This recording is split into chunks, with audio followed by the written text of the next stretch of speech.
मैं हेमंत से बात कर ही रही थी कि तभी अचानक वहाँ पर भैया आ गए और आते ही भैया ने हेमंत की कॉलर पकड़ ली और हेमंत को भद्दी भद्दी गालियां देने लगे। आसपास मौजूद सभी लोग हमें देख रहे थे। पता नहीं ये लोग हेमंत का क्या हाल करने वाले थे। दशहरे का समय था। मैं अपने दोस्तों के साथ मेले में गई थी। काफी रौनक थी मेले में और किसे पता था कि वही रौनक कई गुना बढ़कर मेरे जीवन में भी आने वाली थी। हम लोग गोलगप्पे खा ही रहे थे कि तभी वहाँ रजत आ गया। रजत हमारी कॉलोनी में ही रहता था। रजत के साथ एक और लड़का भी था। अरे जया, तुम यहाँ?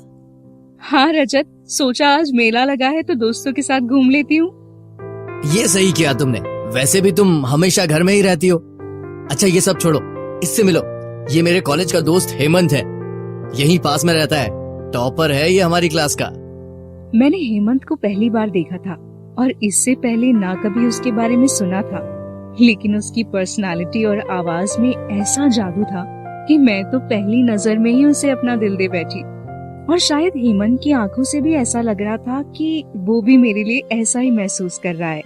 वो कहते हैं ना, लव एट फर्स्ट साइट।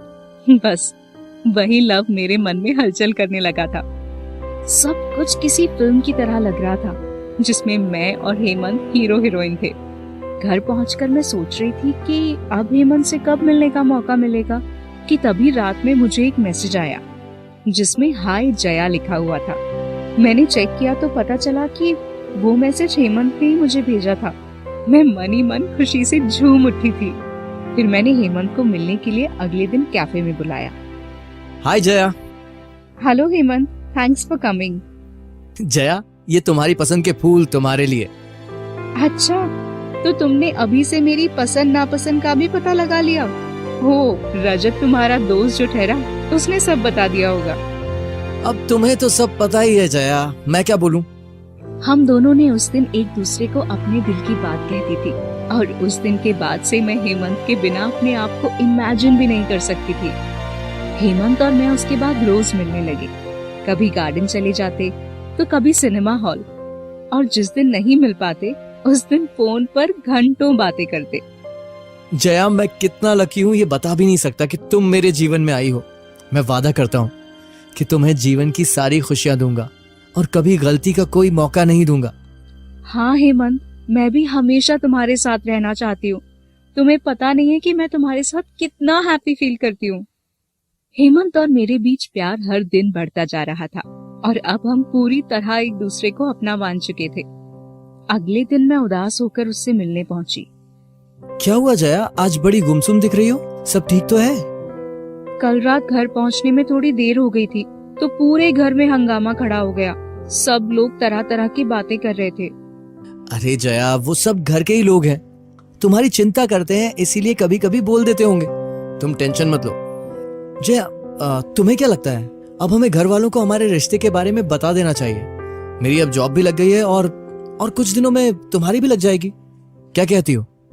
मुझे नहीं लगता कि उन्हें कोई दिक्कत होगी। ठीक है हेमंत, मैं अपने घर वालों से बात चालू करती हूँ। घर वाले कुछ भी कहें, पर तुम वादा करो कि मेरा साथ कभी नहीं छोड़ोगे। मुझे नहीं लगता कि उन्हें कोई दिक्कत होगी, मैं वादा करता हूँ जया। चलो अब लेट हो रहा है, तुम्हें घर जाना चाहिए वरना फिर से तुम्हारी मम्मी गुस्सा करेंगी। चलो बाय।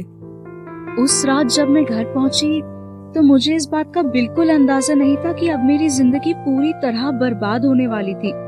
जिन्हें मैं अपना परिवार समझती थी वो मुझे ये सब कहेंगे, मैं सोच भी नहीं सकती थी। मम्मी पापा, मुझे आपको एक बात बतानी है। मैं एक लड़के से प्यार करती हूँ और हम दोनों शादी करना चाहते हैं। ये कैसी बात कर रही हो तुम? क्या तुम्हें पता नहीं ये प्यार व्यार हमारे परिवार में नहीं चलता है?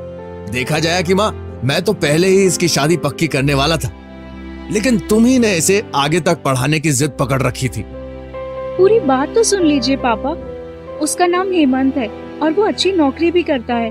हम दोनों एक दूसरे के साथ बहुत खुश रहेंगे। क्या ये वही हेमंत है जो रजत का दोस्त है? हाँ भैया। शर्म नहीं आई तुम्हें उस नीची जात वाले लड़के से प्यार करने में, और अब शादी के सपने देख रही हो, वो भी उस लड़के के साथ? करम जली क्यों हमारे खानदान की नाक नीचे करने में लगी हुई है। एक बार भी तुझे तेरे पापा की इज्जत का ख्याल नहीं आया? पता नहीं क्या करम थे मेरे, जो मेरी कोख से तुझ जैसी लड़की पैदा हो गई। ये सब क्या कह रहे हैं आप लोग? जात पात से क्या फर्क पड़ता है? हम दोनों एक दूसरे से प्यार करते हैं और वो अच्छी नौकरी भी करता है, उसके घर वाले भी अच्छे हैं। हमें फर्क पड़ता है। शहर में मेरी इज्जत है और उस नीची जात के लड़के के परिवार से रिश्ता बना के मैं अपनी इज्जत कम नहीं करूंगा। जिन लोगों के साथ बैठकर हम खाना तक नहीं खाते, उन नीची जात वालों से रिश्ता बनाने चली हो। अब कल से तू सीधे कॉलेज से घर आएगी और कहीं आएगी जाएगी नहीं। और अगर मुझे खबर मिली कि तू उससे मिल रही है तो मुझसे बुरा कोई नहीं होगा। मैं कल से ही इसके रिश्ते की बात चलाती हूँ अपने बिरादरी के लोगों से, वरना ये लड़की तो जीते जी हमारा जीना मुश्किल कर देगी। अपने घर वालों की बातें सुनकर मैं एकदम टूट चुकी थी। मुझे उन लोगों से घिन हो रही थी कि वो लोग आज भी इन सब जात पात की बातों में विश्वास करते हैं। मैं अंदर ही अंदर रो रही थी और मुझे कुछ समझ नहीं आ रहा था कि अब क्या करना है। मैंने तुरंत हेमंत को फोन लगाया, लेकिन ज्यादा कुछ कह नहीं पाई और किसी तरह छुप के अगले दिन हेमंत से मिलने चली गई। तुम चिंता मत करो जया, मैं हूं ना। हम मिलके इसका कोई सोल्यूशन निकालते हैं। तुम रो मत, सब ठीक हो जाएगा। नहीं हेमंत, तुम मेरे घर वालों को नहीं जानते, वो मुझे कभी तुमसे मिलने नहीं देंगे। मैं तुमसे बहुत प्यार करती हूँ, प्लीज कुछ करो। मैं हेमंत से बात कर ही रही थी कि तभी अचानक वहाँ पर भैया आ गए और आते ही भैया ने हेमंत की कॉलर पकड़ ली और उसे भद्दी भद्दी गालियां देने लगे। आसपास मौजूद सभी लोग हमें देख रहे थे। मैं ये सब हंगामा देखकर शर्मिंदा महसूस कर रही थी।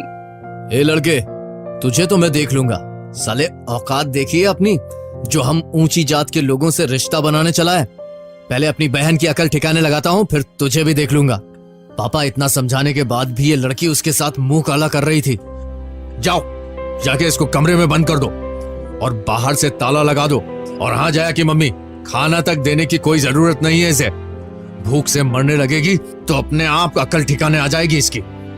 मैं कमरे में अकेली रो रही थी, लेकिन कोई भी मेरी बात सुनने को तैयार नहीं था। तभी मैंने कुछ देर बाद भैया की आवाज सुनी। पापा उस लड़के को ठिकाने लगा दिया है। ऐसा सबक सिखाया है कि हम बड़ी जात वालों से क्या, किसी से प्यार करने की कभी हिम्मत नहीं करेगा। मैंने तुरंत भैया की बात सुन के हेमंत को फोन लगाया। कई बार ट्राई किया, रिंग जाती रही, लेकिन हेमंत ने फोन नहीं उठाया। पता नहीं क्या किया था भैया ने उसके साथ उस दिन कि वो मेरा फोन तक नहीं उठा रहा था। शायद नफरत करने लगा होगा मुझसे कि जिस लड़की से उसने इतना प्यार किया, उसी लड़की के परिवार ने उसके साथ ऐसा किया। मैंने कई दिनों तक उसका फोन ट्राई किया, लेकिन कोई जवाब नहीं आया और कुछ दिनों बाद नंबर भी बंद हो गया।